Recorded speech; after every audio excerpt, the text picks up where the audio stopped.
Hey, okay. So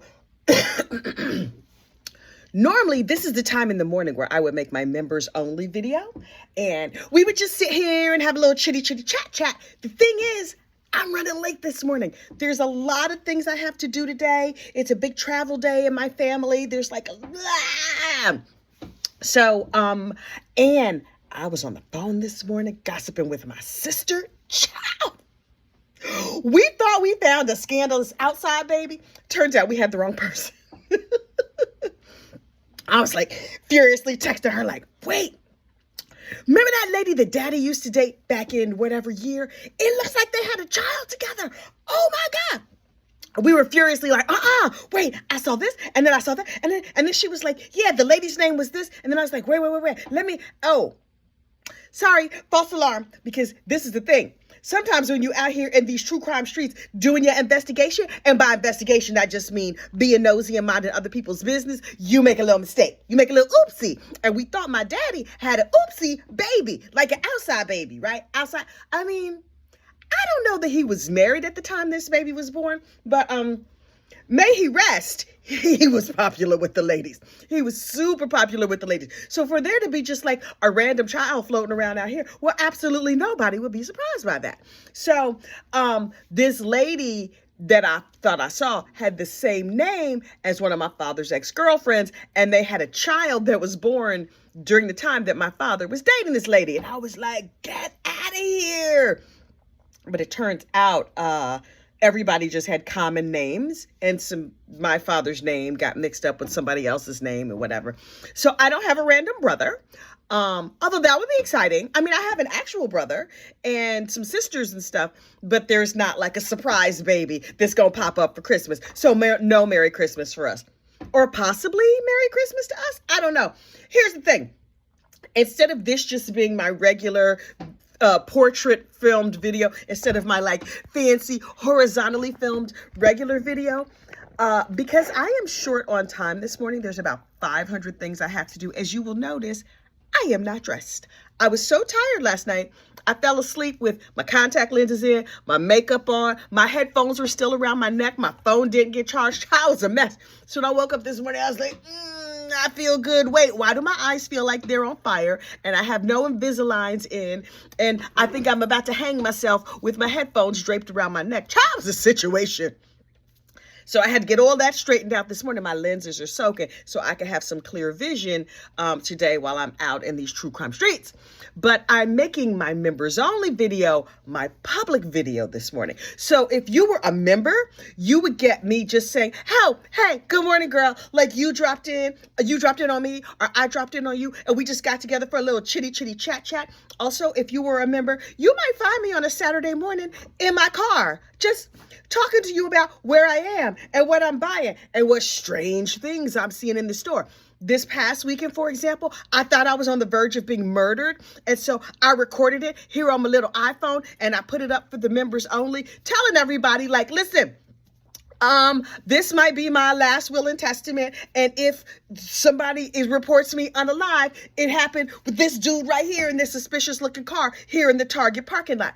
Turns out, that dude was just parking, and then he went into Target. And then I was like, oh wait, he's still looking suspicious. So I followed him with my camera. Members, y'all know what happened because y'all was there. I was just trying to record evidence. You know how some people like record evidence and then it's used in their murder case? Like Paul. Remember Paul Murdaugh? When like, if it were not for his Snapchat video, Alec Murdaugh never would have been convicted. And I was like, wait, what if somebody kidnaps me and they're able to download the madness from my iCloud? They will see the clear video of this man reaching suspiciously into his pocket and pulling out what I thought was going to be a weapon.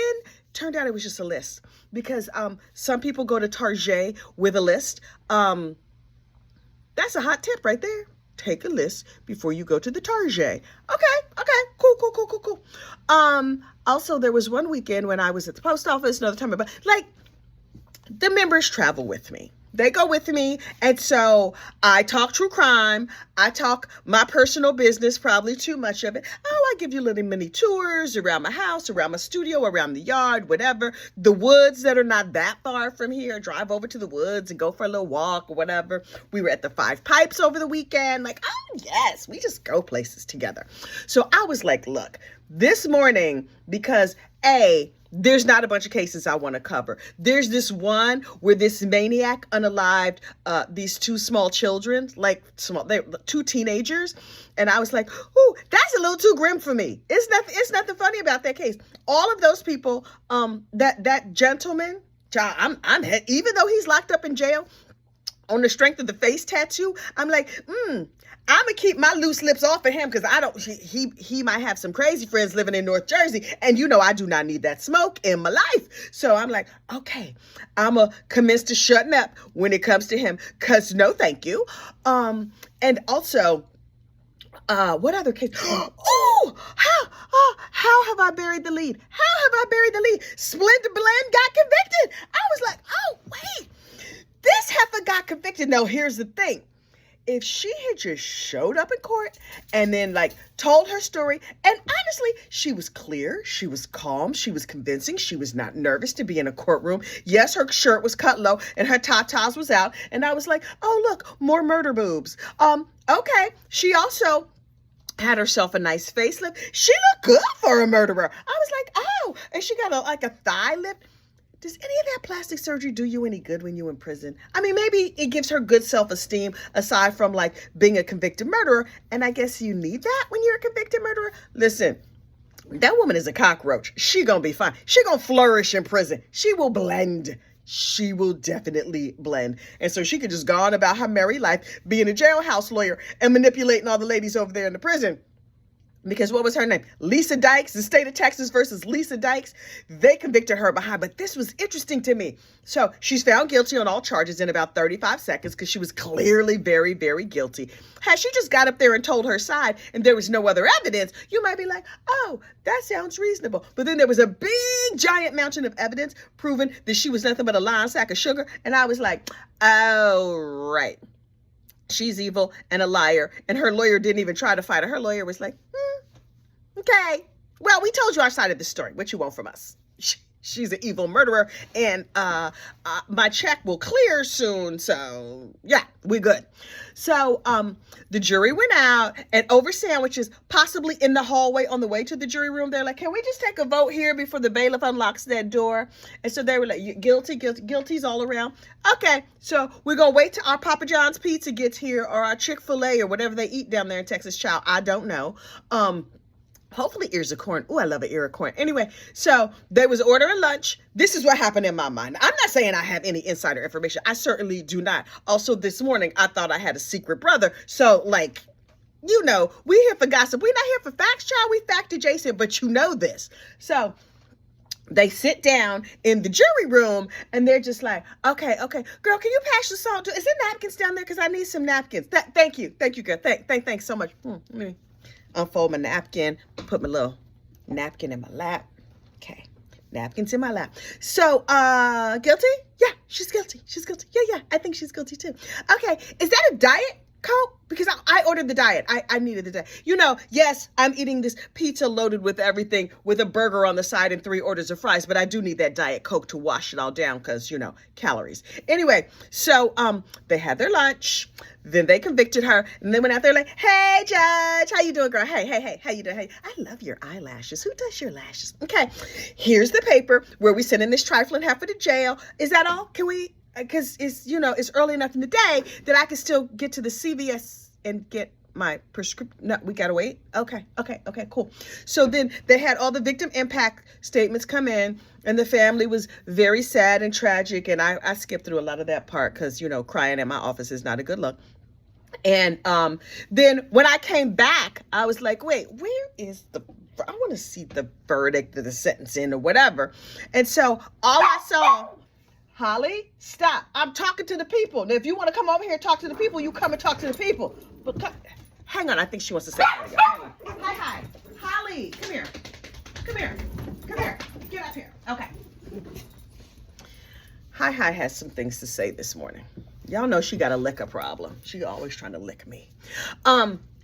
So I saw the judge say, yes, according to the jury, you're an evil garden tool who unalived that poor unsuspecting child, and you're going to jail for life plus 30 years. May God have mercy on your soul. Now, get the heck out of my courtroom, you evil trollop. Something like that. I'm summarizing, of course, but that's basically what she said. And so the evil trollop went on to live the rest of her life, but apparently, I almost forgot this part. Before they convicted her, there were some jail phone calls where she was telling her kids, oh, you don't have to show up to jail. I mean, you don't have to show up to court. What? Ma'am, this is the thing that kills me. They say on the phone call, we all know Global Telling. Thanks to phone calls from prison. Oh, we are all very familiar with Global Telling. That's who records all those prison phone calls. And the first thing they say is, your call will be recorded. Your call is being recorded. Did you know your call was being recorded? Go. And then you start talking to people, talk all kinds of crazy, like their call's not recorded. And then later when the call comes out, they're like, can you believe somebody was recording my phone calls? That is shocking. I think they broke the law. Sir, madam, clearly you're not that bright, because they said right on the call, your call will be recorded. You know what that meant? It was code, meaning your call will be recorded. And also, thanks to the, you want to get down? Okay. Thanks to the Freedom of Information Act, FOIA, FOIA, we could get your jail phone calls. Oh, and if you're Sonia and Ernesto, that's Shirley Strawberry's husband and his side chick, they're like, oh, we're not going to say anything on these phone calls. We are just going to, we're going to text it to each other on one of those jail laptops. Guess what? Those can be FOIA too. So go text what you want to text. Enjoy yourself. You know what's going to happen?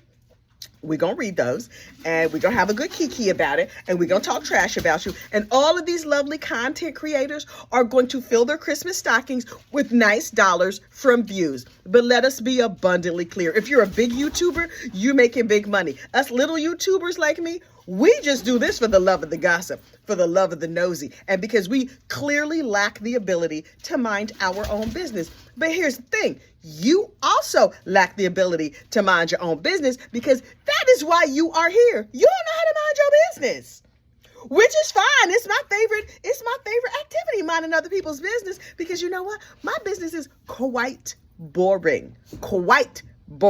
I've never been arrested.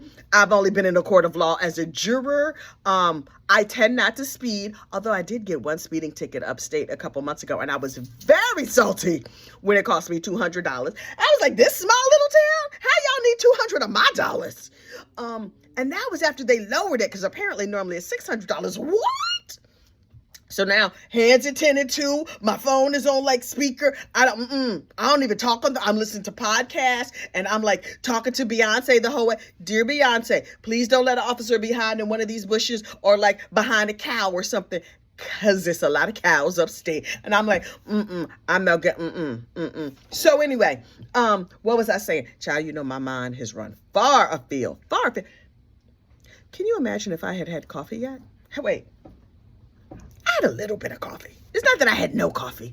I was here with my nice Ray of Sunshine mug, and I had a little bit of coffee. See, you can see this is a 22-ounce mug, and there's like this much coffee left. Not that much.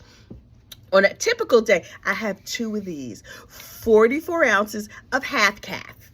Delightful. Imagine if I was drinking fully caffeinated. Could y'all imagine me fully caffeinated? One of the comments under one of my recent posts was like, less coffee, or you should drink less coffee. And I was thinking to myself, mind your business. Number 2, you might be right. You might be right. Hang on. You know how it goes. I done talk my throat dry. Also, those of you in the know that when I look at these videos on my screen, my glasses always look crooked to me. There's like little lines on the screen so you can line everything up. And I know like my eyes are supposed to be on the top line. But when my eyes are on the top line like that, I don't know if the line is crooked, my face is crooked, my vision is crooked. My glasses always look crooked to me. But then when I watch the video back, my glasses look fine. So I spend all my time trying to like stop going like this to make my glasses straight. Also, I could see the point of less caffeine now. It's becoming clear to me. Although I am hyperactive on no caffeine. Unless I'm sick, This is pretty much my personality. It's a little too much. Always been, not always, for many, many years, it's been a little too much, and it's way too much for some people. As shocking as it is, some people do not find me delightful. I know, it is unbelievable to me too, but it happens. And what you're going to do. So listen, I was going to make this a 2-minute video. Now we're 15 minutes in. I'm still running my mouth. I have not fully washed my face. I need to figure out what I'm going to wear. I need to put gas in my car and get my behind out of here and get to moving. So I'm about to go put gas in my car and get to moving because I'm traveling over the next couple of days. But y'all going to see me. Members will absolutely see me because I always make my members videos. The regular videos, it's a hit and miss situation. And as these cases come in, if it's not a case that I feel comfortable covering, and that case where this crazy Bryce dude unalived these 2 teenagers, no thank you. Brandy's covering that case, so go to Miss Brandy for your content on that. I don't know. Did somebody just walk by? Did I see a ghost? Am I losing my mind? Maybe I should have less caffeine. Okay. I don't know what case I'm going to be covering over this next holiday sort of period. We're going to find a case. Oh, y'all are really good at this. Help me find a case. Hark, who goes there? Oh, I know who that is. That's my baby. He's going upstairs. Okay. If there is a case that you think would be good for me, nothing too sad. Like if it's a bunch of dead children, no thank you. Oh, people have been telling me about like this hip hop online, there's some battle, Quando, Rondo, whatever. I have no idea who any of these people are. Now listen, if there's a fight in the theater world, oh, well, child, I want to know every single thing. Right? If there is a fight in the easy listening realm, yes, please. But if it's like a hip hop something or other, I'm like, who? I totally turn into an owl. Who? Because I don't know. I know it's shocking to you. I'm not a huge hip hop fan. Now, I have purchased hip hop accoutrement because my husband is from the South Bronx and is a hip hop expert. Good for him. And so by osmosis and possibly injection, I know some hip hop things because it is constantly in my house. And my husband, when I first met him, said he wanted to be a rapper. And I said, oh, that means you are not qualified to date me because I need a man with a 401k and not a rapper. And he was just like, what? And was clutching his pearls. But I was like, nah, boo-boo, I'm not one of these girls who's going to be impressed with you saying you want to be a rapper. In fact, I was like 20-something, 30-something, or late 20s, early 30s. I was like, come to me, talk about you want to be a rapper. That is a turn off. A turn, Where's your direct deposit? You know what rappers don't have? Direct deposit and 401k. No, thank you, sir. No, thank you. Okay, a couple of them do. But most of them do not. And I had no interest in that. No shade to rappers, no shade to musicians or artists or independent entrepreneurial people. Good for you. But it's not for me. That's not my music, whatever. Now listen, if you're going to write a Broadway musical, Mr. Hamilton, who's that dude who wrote Hamilton? Lin-Manuel,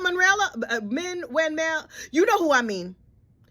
Lin-Manuel, he can holler. I'm just saying. That is my boyfriend. He would have to be a side thing because still, again, 401k. That's my jam. And now that I'm in my 50s, I'm like, hey, if I was single, because I'm not single, you know, my husband don't let me date. If I was out here in these streets, I would be like, hey, baby, how you doing? How's your 401k? That's what I want to know. That is sexy to me. You with your muscles and your shirt off? Let me see you with your credit score off. Your credit score out. Flash that. Put that on your Tinder profile and I will get back to you accordingly. Okay? Does that make me a gold digger? Possibly. But did you know what that also makes me? Not stupid and not broke. I'm just saying. Okay? I have gone very, very far afield. And Lord knows I can't post any shorts from this video because people will read me for filth and call me a gold digger. But you know what? I ain't saying I'm a gold digger, but I ain't messing with no broke. Okay. And on that happy note, I'm going to leave you for the rest of your day. Dang it. This was going to be a 5-minute video and now it's 19 minutes. Okay. I'm going to go take a shower. I will see you later. Oh, wait. if you want more of this delightful content every day, please click the Join Us link in the description box, and you can see how to become a member, and we can talk true crime and all kinds of off-topic madness every single day, because I post member content every single day, unless I'm sick of something. Mostly, if you don't see member content, y'all should call 911 and send them over to my house. Brandy knows where I live. She'll let you know. Okay, y'all. I will talk to you later. Bye.